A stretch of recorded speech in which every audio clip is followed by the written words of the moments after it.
কেমন আছো? আশা করি তোমরা এখন একটু চিন্তিত আছো, তাই না? আচ্ছা, এই ফোন দেখতে দেখতে দু একটা প্রশ্ন উত্তর দিয়ে দাও তো দেখি।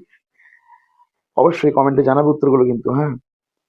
সরলবর্গীয় গাছের ভিত্তিতে অল ওভার ওয়ার্ল্ডে প্রথম দেশ কোনটা? তারপর কচ্ছের রন, নামটা শুনেছো? কচ্ছের রন, এই রন শব্দের অর্থ কি?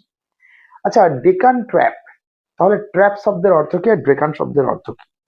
ভারতের প্রাচীনতম যে পর্বত, সেটার নাম কি?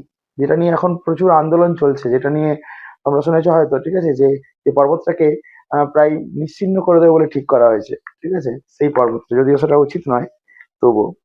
আচ্ছা, ভোরা যে কোটাল, সেটা কোন সময়ে হয়? ভোরা কোটাল কোন সময়ে হয়? সব মিলিয়ে ধরছি, আঞ্চলিক প্রাকৃতিক। বিশ্ব ওজোন স্তর সুরক্ষা দিবস কবে পালন করা হয়? খুব ইম্পর্টেন্ট এটা। আচ্ছা, এগুলোই এগুলোই দেবে, দেখি তোমাদের রিয়েকশন কেমন হয়, তোমাদের রিপ্লাই কেমন কি দাও। আমি আরো এরকম প্রশ্ন নিয়ে আসতে থাকবো।